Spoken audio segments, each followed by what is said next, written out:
Good morning students. आज की इस क्लास में हम 2 जनवरी 2024 के लिए करंट अफेयर्स के एमसीक्यूज डिस्कस करेंगे। So let's begin. The first question is the Mahatma Gandhi national rural employment guarantee act MG NREGA was launched in which year. जो एमजी नरेगा स्कीम है, जो Mahatma Gandhi national rural employment guarantee act है, ये कौन से साल में लॉन्च किया गया था? ऑप्शन ए है 2002, ऑप्शन बी है 2003, ऑप्शन सी है 2004 एंड ऑप्शन डी है 2005।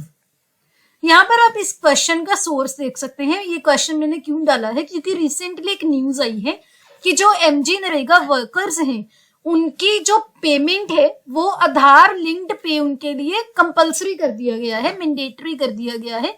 नए साल से 2024 से जो वेजेस होंगी वर्कर्स की, एमजी नरेगा वर्कर्स की, वो सिर्फ और सिर्फ आधार बेस्ड पेमेंट सिस्टम के थ्रू जो है उनको डाली जाएंगी। जिसके लिए जो वर्कर्स हैं उनकी आधार डिटेल्स चाहिए उनके जॉब कार्ड्स के साथ लिंक करने के लिए। तो ये जो पॉइंट है आपको ध्यान रखना है कि स्टेटमेंट की फॉर्म में जो है ऐसे क्वेश्चंस जो है पूछ लिए जाते हैं। एमजी नरेगा के अंडर क्या किया जाता है? 100 डेज का गारंटीड वर्क दिया जाता है। जो भी यूथ है गांव का वो वॉलंटरीली इच्छा से कोई भी काम मांगता है एमजी नरेगा के अंडर, अगर वो उनको काम ना दे पाए गवर्नमेंट तो उनको क्या है, उसके बदले में पैसे देने पड़ते हैं। तो 100 डेज का गारंटीड वर्क उनको देना पड़ता है इस एक्ट के अंडर। तो ये जो है 2005 में लॉन्च किया गया था। ये जो डिटेल है इसकी आपकी जो 11th की एनसीईआरटी की इकोनॉमिक्स की बुक है वहां पर भी आप पढ़ सकते हो। अदरवाइज आप गूगल करके भी इस एक्ट के मेजर पॉइंट्स है वो पढ़ सकते हो। इंपॉर्टेंट एक्ट है, बहुत सालों से एग्जाम्स में कॉमनली पूछा जाता है। आप इसकी डिटेल्स जरूर देखिएगा। Next question is the X-ray polarimeter satellite was launched by. X-ray polarimeter satellite जो है ये किसके द्वारा लॉन्च किया गया है? ऑप्शन ए है नासा, ऑप्शन बी है इसरो, ऑप्शन सी है जाक्सा एंड ऑप्शन डी है ईएसए। यहाँ पर आप देख सकते हैं एक्सपोसैट जो कि इसरो का एक्सरे आई होगा स्काई में, ये 2024 के फर्स्ट डे यानी कि 1 जनवरी को इसरो जो है वो लॉन्च कर रहा है एक्सपोसैट, जिसकी फुल फॉर्म है एक्सरे पोलैरिमीटर सैटेलाइट।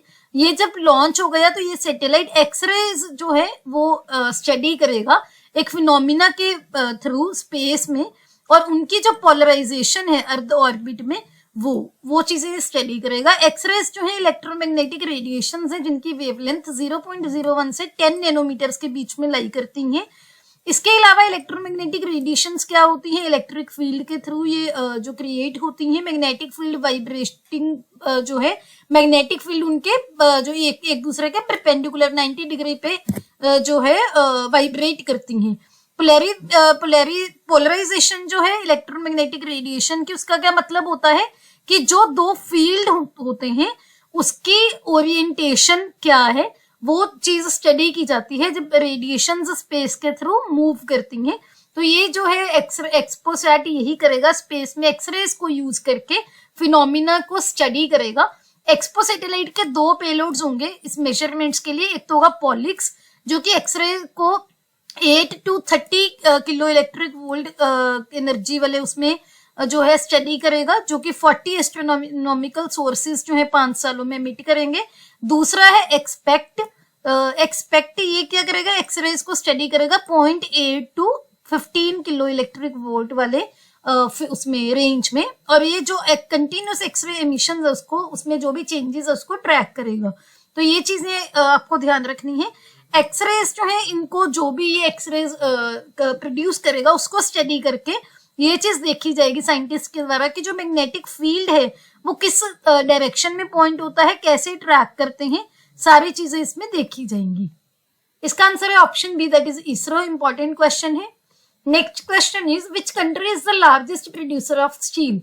स्टील का सबसे बड़ा प्रोड्यूसर कौन सा देश है? ऑप्शन ए है इंडिया, ऑप्शन बी है चाइना, ऑप्शन सी है जापान एंड ऑप्शन डी है यूएसए। यहाँ पर आप देख सकते हैं मिनिस्ट्री ऑफ स्टील ने रिसेंटली इन्फॉर्म किया है कि चाइना जो है वो लार्जेस्ट प्रोड्यूसर है, लेकिन उसी के बाद जो इंडिया है वो पूरी दुनिया में 2nd लार्जेस्ट प्रोड्यूसर बन गया है स्टील में। और काफी ज्यादा ग्रोथ देखने को मिली है इंडिया में स्टील सेक्टर में। तो इंडिया सेकंड पोजीशन पर आ गया है और चाइना टॉप मोस्ट प्रोड्यूसर है। दोनों के नाम आपको याद रखने हैं। इसका आंसर है option B, that is China. Next question is the national transit pass system NTPS, One Nation One Pass, is launched to facilitate seamless transfer of which products? जो national transit pass system one nation one pass है वो किन products की seamless transfer यानी कि बिना कोई problem के जो उनकी ट्रांसफर हो सके उसको फैसिलिटेट करेगा। Option A is forest produce, option B is vegetables and fruits, option C is petroleum and option D is tea and coffee.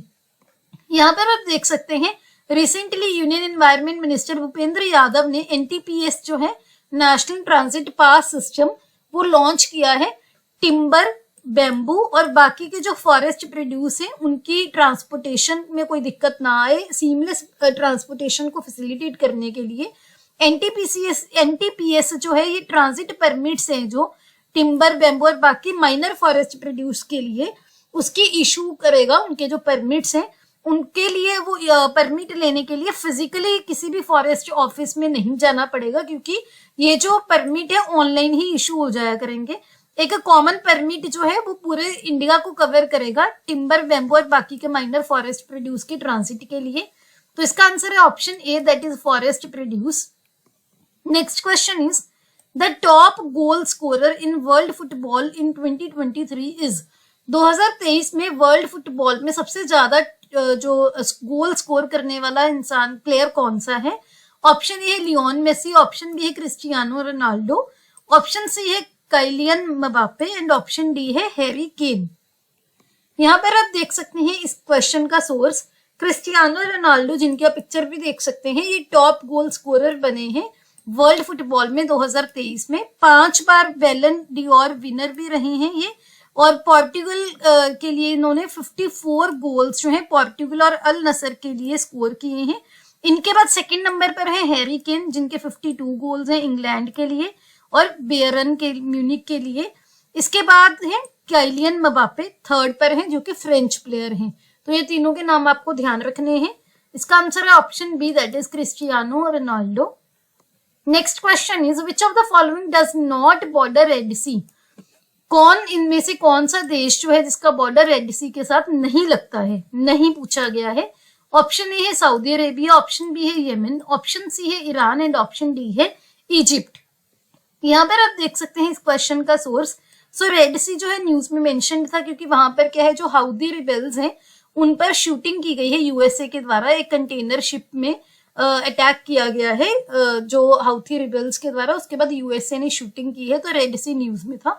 यहाँ पर आप देख सकते हैं जो मैप लगाया है ये है रेड सी यहाँ पर, और इसकी कहाँ किस किस के साथ बॉर्डर लगता है? इजिप्ट हो गया, उसके बाद है सूडान, देन एरिट्रिया, जिबूती, इसके बाद है येमेन, देन सऊदी अरेबिया।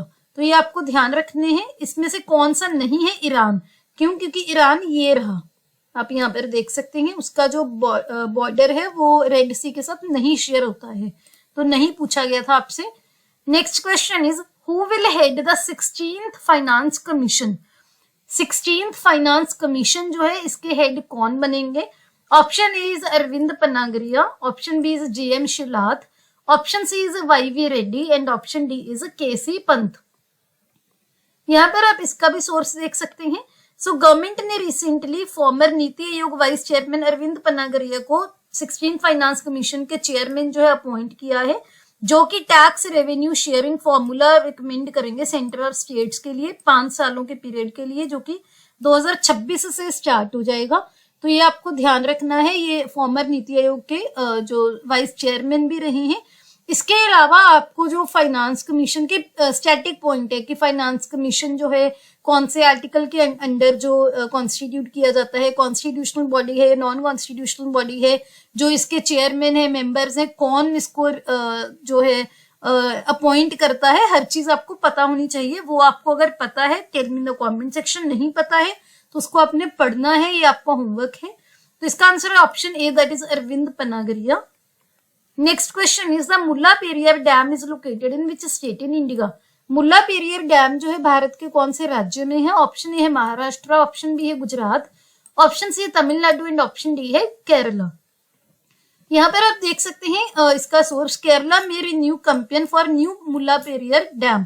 तो मुल्लापेरियर डैम के लिए एक नया कैंपेन जो है शायद रिन्यू किया जाएगा केरला के द्वारा, इसी वजह से ये न्यूज में था। मुल्लापेरियर जो है ये एक रिवाइज्ड डिटेल्ड प्रोजेक्ट रिपोर्ट के लिए नए स्ट्रक्चर के लिए तैयार हो रहा है। जो नई ये बनेगी डिटेल्ड प्रोजेक्ट रिपोर्ट, ये क्या करेगी, गाइडलाइंस जो है सेंट्रल वाटर कमीशन की वो सारी कंपाइल करेंगे और मार्च तक ये रेडी हो जाएगा।